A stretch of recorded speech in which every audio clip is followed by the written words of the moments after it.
आप सब लोग बढ़िया हो गए। दोस्तों आज हम बात करेंगे डॉक्ट्रिन ऑफ लिस्पेंडिस के बारे में। वीडियो पसंद आए तो लाइक जरूर कीजिएगा और चैनल को सब्सक्राइब जरूर कीजिएगा। इसे हम एकदम आसान भाषा में समझेंगे और एक एग्जांपल भी मैं इसका दूंगा कि इसे किस तरीके से डिफाइन किया गया। ठीक है, तो चलिए समझते हैं कि डॉक्ट्रिन ऑफ लिस्पेंडिस क्या है। तो ये एक लीगल प्रिंसिपल है जो ट्रांसफर ऑफ प्रॉपर्टी एक्ट 1882, ठीक है, यानी कि TPA, transfer of property act 1882 के, ठीक है, सेक्शन 52 के अंतर्गत आता है। ठीक है, यानी सेक्शन 52 में ये चीज़ जो है डिफाइन की गई है। अब दोस्तों अगर एक प्रॉपर्टी पर लीगल डिस्प्यूट चल रहा है तो उस प्रॉपर्टी के मालिक उस डिस्प्यूट के डिसीजन होने तक, ठीक है, एक प्रॉपर्टी है, इमूवेबल प्रॉपर्टी है दोस्तों। इमूवेबल प्रॉपर्टी और मूवेबल दोनों में अंतर क्या है? इमूवेबल यानी कि जिसे मूव नहीं कराया जा सकता, जैसे कि मेरा घर हो गया, ज़मीन हो गई, ठीक है, तो ये क्या है? ये इमूवेबल है, जिसे मूव नहीं कराया जा सकता। इसे उठा के कहीं और थोड़ी ले जाएंगे, उठा के किसी कहीं और ले जाएंगे तो वो कौन से हैं? जैसे सोना हो गया, गाड़ी हो गया, ठीक है, तो ये क्या है? हमारे मूवेबल एसेट्स हैं, ठीक है, ये मूवेबल ये मूवेबल प्रॉपर्टी है, ठीक है, ये इमूवेबल प्रॉपर्टी है। लैंड हो गया, आपका हाउस हो गया, ये क्या है? Immovable property. तो हम बात कर रहे हैं इमूवेबल प्रॉपर्टी की। तो अगर किसी प्रॉपर्टी पर लीगल डिस्प्यूट चल रहा है तो उस प्रॉपर्टी के मालिक के उस प्रॉपर्टी के मालिक उस डिस्प्यूट के डिसीजन होने तक प्रॉपर्टी को किसी और को बेच नहीं सकते या ट्रांसफर नहीं कर सकते। अगर ऐसा करते हैं तो ट्रांसफर इनवैलिड माना जाएगा और कोर्ट के डिसीजन के ऊपर डिपेंड करेगा। ठीक है, तो ये कहता है कौन? Doctrine of लिस्पेंडिस।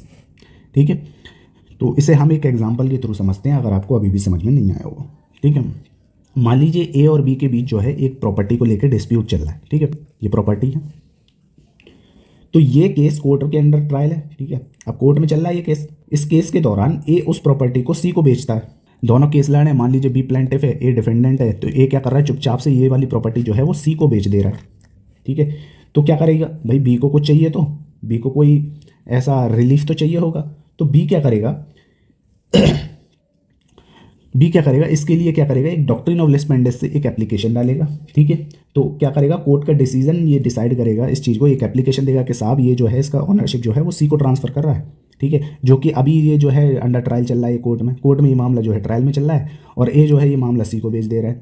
फिर एक नया डिस्प्यूट हो जाएगा। लिहाजा मेरी आपसे एप्लीकेशन है, ये आपसे निवेदन है कि डॉक्ट्रिन ऑफ लिस्पेंडिस को देखते हुए आप इस प्रॉपर्टी के ओनरशिप को जो ट्रांसफ़र करा जा रहा है उसको आप रोक दें। ठीक है, उसको आप रोक दें या इनवैलिड करार दें जो सी को इन्होंने कर दिया है। ठीक है, तो ये एप्लीकेशन देगा और कोर्ट जो है डॉक्ट्रिन ऑफ लिस्पेंडिस को देखते हुए जब ये कोई भी विवाद आपका कोर्ट में चल रहा है प्रॉपर्टी से रिलेटेड, इमूवेबल प्रॉपर्टी से रिलेटेड, तो उस पे जो है कोर्ट क्या करेगी? कोई भी प्रॉपर्टी को ट्रांसफ़र या ओनरशिप को ट्रांसफ़र करने को इनवैलिड करार दे देगी इस डॉक्ट्रिन को देखते हुए, क्योंकि केस जो है अभी डिस्प्यूट में है और डिस्प्यूट के दौरान आप उस प्रॉपर्टी को किसी और को ना ट्रांसफ़र कर सकते हैं, उसका जो ऑनरशिप है वो आप ट्रांसफ़र नहीं कर सकते हैं। ठीक है, तो ये जो है आप क्या करेंगे? डॉक्ट्रिन ऑफ लिस्पेंडिस के अनुसार कोर्ट में एप्लीकेशन करेंगे। ठीक है, अगर कोर्ट बी के फेवर में डिसाइड करता है तो सी को प्रॉपर्टी नहीं मिलेगी उससे, चाहे उसने ए से खरीदी क्यों ना हो। ठीक है, तो अगर ये डाल देता है और सी को अगर इनने ट्रांसफ़र कर दिया तो ये सी को जो ट्रांसफ़र किया है ये इनवैलिड माना जाएगा। ठीक है, किसी भी हालत में ये वैलिड नहीं माना जाएगा क्योंकि ये अंडर ट्रायल चल रहा था मामला और ए ने सी को बेचा तो ये इनवैलिड होगा। ठीक है, तो ये था आपका डॉक्ट्रिन ऑफ लिस्पेंडिस। तो ये क्या करता है? ये प्रोटेक्ट करता है किसके? प्लेंटिफ या डिफेंडेंट के अधिकारों को, कि वो जो मामला आपका चल रहा है वो डिस्प्यूट में चल रहा है और उस मामले को आप जो है किसी तीसरी थर्ड पार्टी को इन्वॉल्व उसमें नहीं कर सकते जब तक कोर्ट का फाइनल डिसीजन ना आ जाए।